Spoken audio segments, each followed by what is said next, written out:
Hi everyone, welcome to RKM study centre. देखिए, आज से हम लोग आपका जो टेलीग्राम चैनल में जो भी टेस्ट होता है उसका हम लोग यूट्यूब में जो है डिटेल में एक्सप्लेनेशन करने वाले हैं। यहाँ से भी आपको बहुत हेल्प मिलने वाला है। देखिए, बहुत सारे स्टूडेंट्स का क्या होता था कि वहाँ पे टेस्ट देते थे एंड अगर उनका जवाब जो है वो गलत होता था तो उनको समझ में नहीं आता था कि ये जो है वो इसका आंसर कैसे हुआ। तो इसी कारण आज से आपका जो है वो जितना भी टेस्ट होगा सभी का सॉल्यूशन जो है वो यूट्यूब में कराया जाएगा एंड इस क्लास को देखकर आप जो है वो अपना डाउट अच्छे से क्लियर कर सकते हैं। तो देखिए, जो पिछला टेस्ट हुआ था आपका हिंदी का एंड टॉपिक का नाम था उच्चारण स्थान एवं अक्षर, इसका क्लास भी हो चुका है।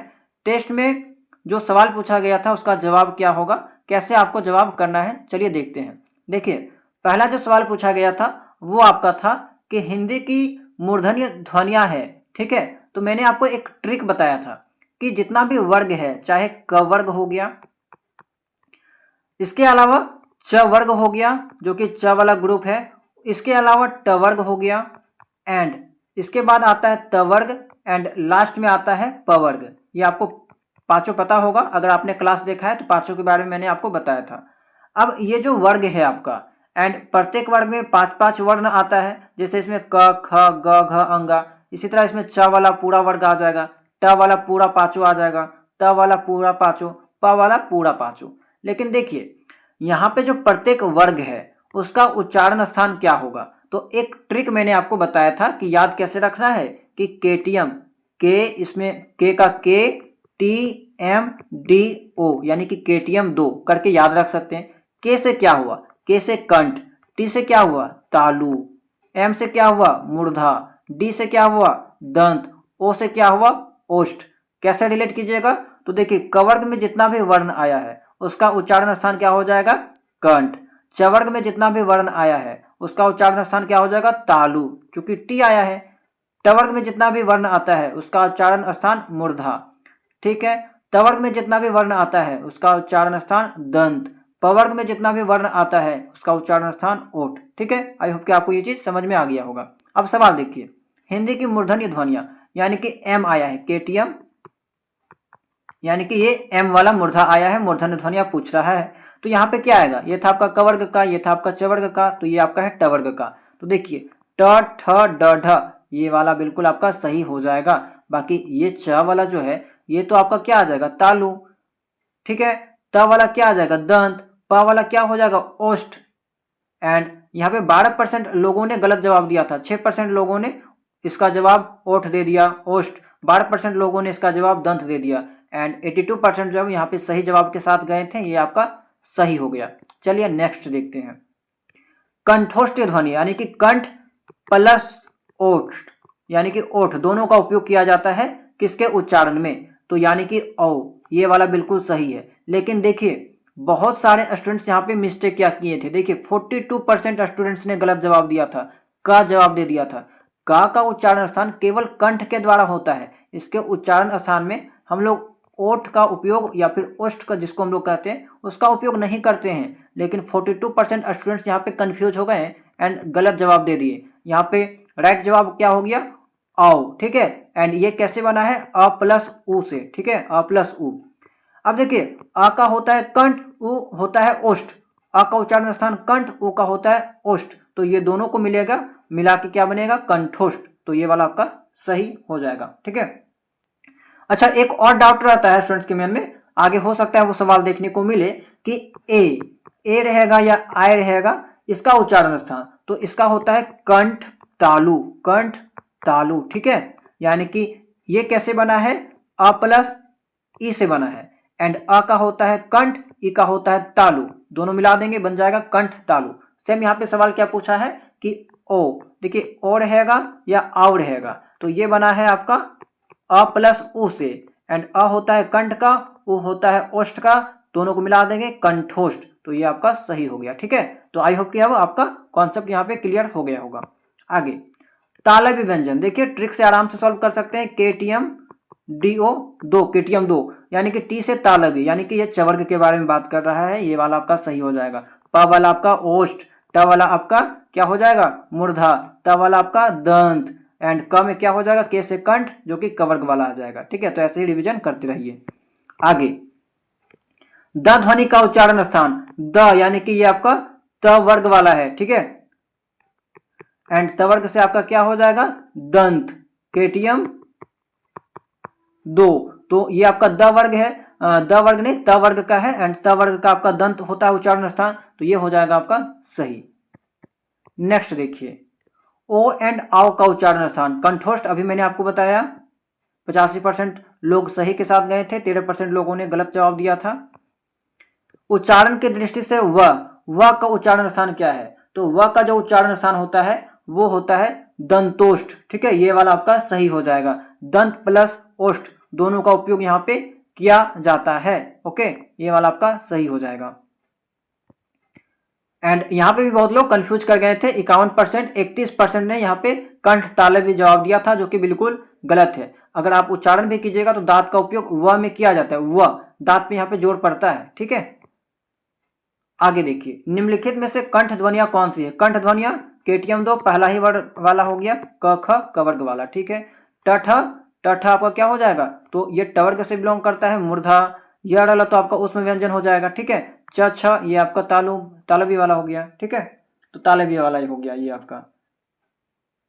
एंड यह अगर आपके पूछा जाए यह का उच्चारण स्थान, तो यह का हो जाता है तालु। ठीक है, एंड र तो र का उच्चारण स्थान मूर्धा। ठीक है, यह का उच्चारण स्थान तालु, र का उच्चारण स्थान मूर्धा, एंड अगर ल पूछ लिया जाए तो ल का हो जाता है दंत। ठीक है, सेम आपका चलेगा। देखिए एक बार समझ लीजिए इस चीज को भी, अगर आपका अंतस्थ व्यंजन पूछ लिया जाए। ठीक है, तो देखिए कंठ तालु मूर्धा दंत ओष्ठ, तो कैसे याद रखिएगा, कंठ से आपका यहाँ पे कोई भी अंतस्थ व्यंजन नहीं जाएगा, यहाँ से शुरू होगा टी से, इसमें आ जाएगा य, इसमें आ जाएगा र, इसमें आ जाएगा ल। ठीक है, य र ल। अब व को आप फिर ओष्ठ में मत कीजिएगा, क्योंकि वह जो है आपका दंतोष्ठ में आ जाता है, तो ये 3 याद रख सकते हैं, याद हो जाएगा। तालु में आपको य को घुसा देना है, मूर्धा में र को, एंड ये जो दंत है उसमें आपको ल को घुसा देना है।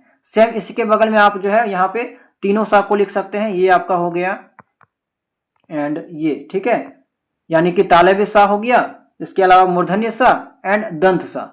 सेम आपका तालव्य सा अगर पूछा जाए, तालव्य सा का आपका हो जाएगा ये तालु, उसके अलावा आपका जो मूर्धन्य सा है उसका मूर्धा, एंड दंत जो सा है उसका हो जाएगा यहाँ पे दंत। एंड इसी कारण इसका नाम भी ऐसा पड़ा है, ये तालव्य सा, मूर्धन्य सा, दंत सा, एंड ये सब का उच्चारण स्थान ये सब हो जाएगा। तो अगर सा वाला पूछा जाए तो इसके नाम से ही आप आराम से इसका उच्चारण स्थान बता सकते हैं। आगे है, इनमें से अंतस्थ वर्ण है, अभी मैंने आपको बताया य र ल व, ये वाला सही हो जाएगा। यहाँ पे भी 18% लोगों ने गलत जवाब दिया है। निम्नलिखित में से ओष्ठ ध्वनि नहीं है पूछा गया है, तो देखिए प वर्ग में जो भी आता है सब ओष्ठ ध्वनि कहलाता है। ठीक है, ये भी प वर्ग में आता है, ये भी, लेकिन यहाँ पे जो जवाब है वो गलत दिया गया है, आपका सही जवाब च वाला होगा। एंड ये च वर्ग ग्रुप का है, एंड इसका जो उच्चारण स्थान है तालु है, यानी कि ताला भी है। ठीक है, तो आपका ये वाला सही हो जाएगा, एंड 77% लोगों ने बिल्कुल सही जवाब दिया था।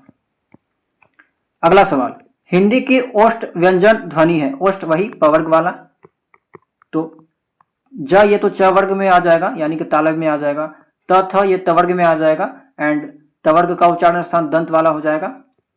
अ तो आपका उच्चारण स्थान क्या होगा, अ का बताइए जल्दी, अ का हो सकता है आपका कंठ।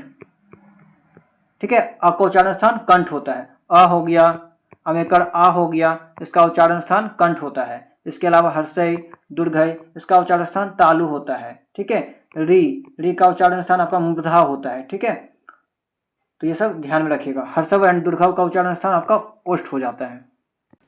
अगला सवाल है आपका, अनुनासिक व्यंजन कौन से होते हैं। अनुनासिक व्यंजन यानी कि हो गया आपका कि वैसा व्यंजन जिसके उच्चारण में हवा जो है मुख के साथ साथ नाक से भी निकलती है, वो अनुनासिक व्यंजन कहलाता है। ठीक है, एंड ये आपका वर्ग का पंचमाक्षर यहाँ पे बिल्कुल सही हो जाएगा। एंड इसका जो उच्चारण स्थान है, अपना मूल स्थान तो होता ही है, मूल उच्चारण स्थान, साथ साथ नासिका से भी इसका उच्चारण जो है वो किया जाता है। चलिए आगे देखते हैं, निम्न में से किस शब्द से अनुनासिक स्वरों का उच्चारण होता है। तो अनुनासिक जो स्वर होता है उसका उच्चारण आपका, इसके उच्चारण के दौरान हवा जो है मुख के साथ साथ नाक से भी बाहर निकलती है। एंड जितना भी आपका चंद्रबिंदु वाला हो गया, ठीक है, हो गया अमेकर कह सकते हैं ई, तो ये जो चंद्रबिंदु वाला हो गया ये सब आपका इसके अंतर्गत आ जाएगा। दांत यहाँ पे बिल्कुल सही हो जाएगा, ठीक है, दांत वाला ऑप्शन सही हो जाएगा। 51% लोगों ने सही जवाब दिया था, बाकी लोगों ने गलत जवाब दिया था। एंड इसके बारे में मैंने आपको जब क्लास हुआ था तब डिटेल में भी बात किया था। हिंदी भाषा में अक्षर का क्या अर्थ है? तो अक्षर का अर्थ होता है जो कभी नष्ट ना हो, ठीक है। यहाँ पे भी बहुत लोगों ने 50% लोगों ने बस सही जवाब दिया है। हिंदी वर्णमाला में न ध्वनि का स्थान कहाँ होता है? तो ये आपका च वाला ग्रुप में आ जाता है, च वर्ग, ठीक है। एंड च वर्ग का उच्चारण स्थान केटीएम 2 यानी कि तालु, बिल्कुल सही हो जाएगा, ठीक है। ये पंचमा अक्षर तो है ही, साथ ही आपका ये तालु, मैंने आपको बताया जो पंचमा अक्षर होते हैं उनका उच्चारण स्थान 2 जगह से होता है। अपना मूल उच्चारण स्थान तो होता ही होता है, साथ ही आपका नासिका से भी होता है। अगर यहाँ पे तालु नहीं दिया रहता, नासिका दिया रहता, तो आपका नासिका यहाँ पे सही जवाब हो जाएगा, ठीक है। एंड और एक बात, अगर आपका नासिका एंड तालु दोनों ऑप्शन में रहेगा तो ज़्यादा बेटर आपका आंसर होगा नासिका, ठीक है, नासिका सही माना जाएगा। तो ये सब चीज़ें ध्यान दीजिएगा। अनुनासिक का संबंध होता है नाक और मुंह दोनों से। मैंने आपको बताया किसके उच्चारण में हवा निकलती है, वो नाक और मुंह दोनों से निकलती है। ये बिल्कुल आपका सही हो जाएगा, बहुत लोगों ने सही जवाब दिया है। आगे है निम्नलिखित में से कौन मूर्धन्य ध्वनि नहीं है? नहीं है यानी कि केटीएम, एम वाला ग्रुप हो गया, ये टवर्ग वाला आता है। एंड नहीं है वो पूछा गया है। तो देखिए ट इसके अंतर्गत आता है, ढ इसके अंतर्गत, ठ भी इसके अंतर्गत, द नहीं आता, ये तो तवर्ग वाला ग्रुप हो गया ना। एंड तवर्ग में क्या हो जाएगा? दंत, तो ये तो दंत वाला हो गया, आपका नहीं है ये वाला। 77% लोगों ने सही जवाब दिया है, बाकी लोग यहाँ पे कंफ्यूज हो गए हैं, ठीक है। आगे, निम्न में से कौन निर्नुनासिक है? यानी कि जिन स्वरों के उच्चारण में हवा जो है वो केवल मुख से बाहर निकलेगी, जैसे कि अ हो गया, अमेकर आ, ई, तो ये सब क्या है? निर्नुनासिक। तो देखिए ओ हो गया, ये भी इसमें आ जाएगा, ठीक है। अ, ई सभी का जो पहला वर्ण है वो इससे स्टार्ट हो रहा है एंड इस कारण ये निर्नुनासिक हो जाएगा। उपरोक्त सभी यहाँ पे बिल्कुल सही हो जाएगा। नेक्स्ट है आपका निम्नलिखित ध्वनियों में कौन सी दंतोष्ठ है? यानी कि दंत प्लस ओष्ठ दोनों का उच्चारण स्थान होता है, तो व में होता है, ठीक है। म तो आपका लास्ट वाला ग्रुप हो जाएगा पवर्ग वाला, जिसका उच्चारण स्थान केवल ओष्ठ होता है, ठीक है, ये भी उसी में आ जाएगा। ये आपका तवर्ग से बिलोंग करेगा एंड इसका उच्चारण स्थान क्या हो जाता है? ये आपका दंत वाला हो जाएगा, ठीक है। चलिए नेक्स्ट देखते हैं। निम्नलिखित में से हिंदी की कंठ्य ध्वनियां, तो कंठ ध्वनियां कौन सी है? ये वाला दीर्घई जो है, हर्षय दीर्घई, तो देखिए बहुत लोग कंफ्यूज हो गए हैं, लेकिन ये आपका कंठ ध्वनि नहीं है, ठीक है। हर्षय दीर्घई जो है आपका कंठ ध्वनि नहीं होता है, ये आपका होता है तालु, हर्षय हो गया या फिर दीर्घई हो गया, ये आपका जो है वो ताला भी होता है, तालु ध्वनि, ठीक है। फ ये तो पवर्ग वाला हो गया, पवर्ग ग्रुप से बिलोंग करता है, जिसका उच्चारण स्थान ओष्ठ होता है। तवर्ग बिलोंग करता है तवर्ग ग्रुप से, जिसका उच्चारण स्थान दंत होता है।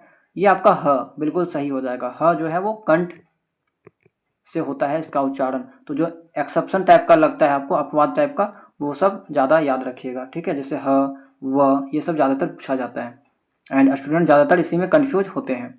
लास्ट सवाल है आपका, स्पर्श व्यंजन के एक वर्ग में वर्णों यानी कि अक्षरों की संख्या कितनी होती है? तो स्पर्श जो व्यंजन होता है उसका एक वर्ग में जो अक्षर कह लीजिए या फिर वर्ण कह लीजिए उसकी संख्या 5 होती है। जैसे कवर्ग, कवर्ग जो ग्रुप है इसमें 5 होता है, क ख ग घ अंग 5। सेम चवर्ग में भी 5, टवर्ग में भी 5, तवर्ग में भी 5, पवर्ग में भी 5, तो यानी 5-5 होता है। तो ये आपका सही जवाब हो गया। 73% लोगों ने सही जवाब दिया था, ठीक है। तो आई होप कि क्लास आपको पसंद आया होगा, जो टेस्ट में सवाल थे वो पसंद आए होंगे एंड बहुत सारे लोग यहाँ पे जो है इससे हेल्प लिए होंगे, बहुत लोगों को हेल्प मिला होगा। एंड अगर आप नए होंगे इस चैनल में तो चैनल को सब्सक्राइब कीजिएगा। एंड अगर आप भी डेली जो है वो टेस्ट देना चाहते हैं, ठीक है, तो आप जो है प्राइवेट ग्रुप को ज्वाइन कर सकते हैं। आपको मालूम होगा कि एक प्राइवेट ग्रुप बनाया गया है स्टूडेंट की डिमांड पे, जहाँ पे आप कुछ मिनिमम फीस देकर जो है वो एग्ज़ाम तक ज्वाइन वहाँ पे कर सकते हैं, ज्वाइन जो है वो रह सकते हैं एंड अपनी तैयारी को और भी बेहतर बना सकते हैं। डेली 9 बजे आपका जो है शाम को 9 PM में टेस्ट होता है। डेली 2 सब्जेक्ट का टेस्ट होता है एंड कौन सा टॉपिक का होगा उस टॉपिक को मॉर्निंग में बता दिया जाता है कि आज जो है वो आपका इस टॉपिक का टेस्ट होगा। एंड स्टूडेंट जो वो दिन भर उस टॉपिक को पढ़ते हैं एंड शाम को अपनी तैयारी को वहाँ पे चेक करते हैं, ठीक है, जांचते हैं कि उस टॉपिक को उन्होंने कितना पढ़ा है एंड इससे उनका तैयारी जो है वो बेहतर होता है। अगर आप भी ज्वाइन कर सकते हैं, ज्वाइन करना चाहते हैं तो कैसे आपको ज्वाइन करना है उसके रिगार्डिंग मैंने वीडियो बना दिया है, या फिर आप इस वीडियो के डिस्क्रिप्शन बॉक्स में जाके देखिएगा तो आपको वहाँ से भी पता चल जाएगा, ठीक है। तो आप चाहे तो ज्वाइन कर सकते हैं एंड अपनी तैयारी को बेहतर बना सकते हैं। तो चलिए मिलते हैं हम लोग नेक्स्ट क्लास में नए टॉपिक के साथ।